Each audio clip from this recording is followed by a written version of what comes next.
Hello everyone. कैसे हैं आप लोग। स्वागत है आपका हमारे YouTube channel learn about general disease में, जहां आपको मिलती हैं दवाओं के बारे में संपूर्ण जानकारी। आज हम बात करेंगे मेफेटार्मिन इंजेक्शन के बारे में कि टर्मिन इंजेक्शन क्या है, साथ ही हॉस्पिटल पर्पज के लिए इसका यूज कब लिया जाता है और कब इसका यूज बॉडी बिल्डर्स तथा रनर्स लेते हैं। इसके यूज से क्या क्या साइड इफेक्ट देखने को मिलते हैं, सब डिटेल में बात करेंगे इस वीडियो में, इसलिए वीडियो में अंत तक बने रहें जिससे वीडियो में बताई गई संपूर्ण जानकारी आप लोगों को मिल सके। और उससे पहले चैनल पर नए हैं या चैनल को अभी तक सब्सक्राइब नहीं किया है तो चैनल को सब्सक्राइब कर लीजिए और बेल आइकन को प्रेस कर लीजिए, जिससे हेल्थ से रिलेटेड ऐसी वीडियो का नोटिफिकेशन आप लोगों को पहले से मिल जाए। तो चलिए फ्रेंड्स, आज कुछ नया सीखते हैं। तो टर्मिन इंजेक्शन इसका एक ब्रांड नेम है जो नियोन फार्मा द्वारा बेचा जाता है। यह इंजेक्शन 15 mg प्रति ml की स्ट्रेंथ में अवेलेबल है और इसके कॉम्बिनेशन में मेफेटार्मिन सल्फेट होता है जो एक सिम्पैथोमेटिक क्लास की दवा है जिसे हाइपोटेंसिव दवा भी कहते हैं। यह हमारे शरीर में एड्रेनालिन के सर्कुलेशन को बढ़ाता है जिससे हार्ट की जो पंपिंग कैपेसिटी होती है वो बढ़ जाती है और ब्लड वेसल्स सिकुड़ जाती हैं, जिससे हमारे ब्लड का जो प्रेशर है वो बढ़ जाता है। इसी कारण से इसका प्रयोग जो लो ब्लड प्रेशर के मरीज हैं उनमें लिया जाता है। अब बात कर लेते हैं इस इंजेक्शन के यूजेस के बारे में कि किन किन स्थितियों में इस इंजेक्शन का प्रयोग लिया जाता है। तो जैसा कि यह एक एंटी हाइपोटेंसिव क्लास की दवा है तो इसका प्रयोग उन मरीजों में लिया जाता है जिनका ब्लड प्रेशर सडनली लो हो गया हो, और इस इंजेक्शन का प्रयोग उस समय भी लिया जाता है जब किसी व्यक्ति को ऑपरेशन से पहले या किसी महिला को सी सेक्शन से पहले एनास्थीसिया दिया गया हो और उस एनास्थीसिया के ड्यूरिंग व्यक्ति का ब्लड प्रेशर सडनली लो हो गया हो, जिसमें काफ़ी कॉम्प्लिकेशन हो जाते हैं। उस लो हुए ब्लड प्रेशर को बढ़ाने के लिए, नॉर्मल तक लाने के लिए यह इंजेक्शन दिया जाता है। और इसके अलावा कोई व्यक्ति है जिसका किसी मेडिसिन के साइड इफेक्ट के द्वारा सडनली ब्लड प्रेशर लो हो गया हो या किसी मेडिसिन की ओवरडोज लेने के कारण उसका बीपी सडनली लो हो गया हो, तो उस लोहे बीपी को भी नॉर्मल तक लाने में यह इंजेक्शन दिया जाता है। या कोई व्यक्ति है एंटी हाइपरटेंसिव है जिसका ब्लड प्रेशर तो हाई रह रहा है, वो बीपी को नॉर्मल तक लाने के लिए मेडिसिन ले रहा है लेकिन कभी इसका ओवरडोज ले लिया हो जिससे सडनली बीपी लो हो गया हो, तो उस लो हुए बीपी को भी ठीक करने के लिए यह इंजेक्शन दिया जाता है।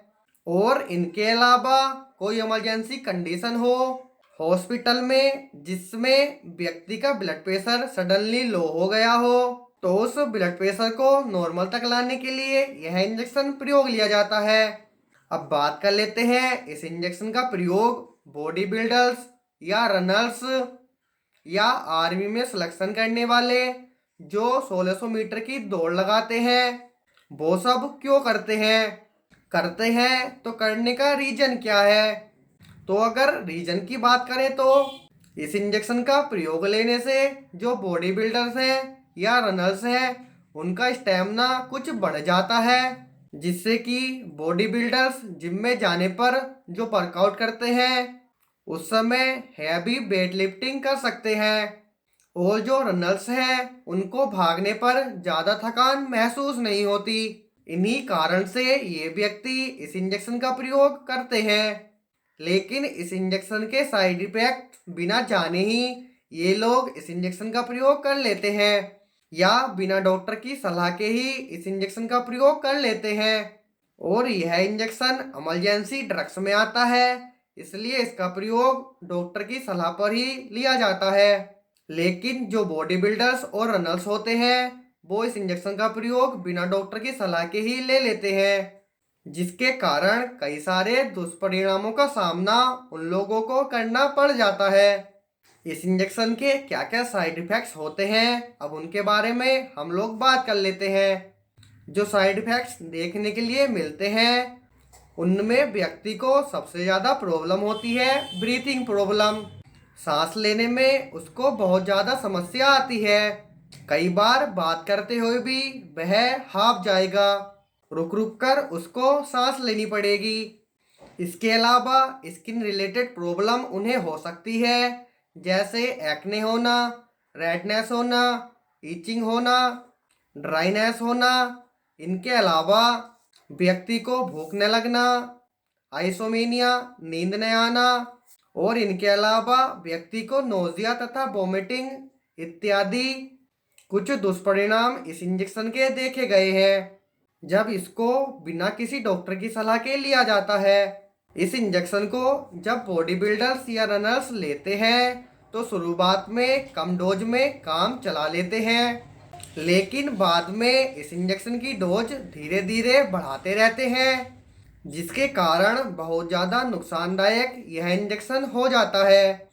इसलिए बॉडी बिल्डर्स और नर्स को मैं एक ही बात बताना चाहूँगा कि यदि आप अपना स्टैमिना बढ़ाना चाहते हैं तो कई अलग तरह की अच्छी दवाइयाँ भी हैं जिसको लेकर आप अपना स्टैमिना बढ़ा सकते हैं, जैसे कि मल्टीविटामिन टैबलेट्स, या बार बार प्रैक्टिस कर कर इस तरह से अपना स्टैमिना बढ़ाएं, ना कि किसी तरह के कोई स्टेरॉइड्स लें या फिर इस तरह के कोई इंजेक्शन लें जो आपको बहुत ज़्यादा प्रॉब्लम में डाल सकते हैं। तो यह टर्मिन इंजेक्शन की छोटी सी कंप्लीट जानकारी है। उम्मीद करता हूँ टॉपिक आपके लिए हेल्पफुल हो।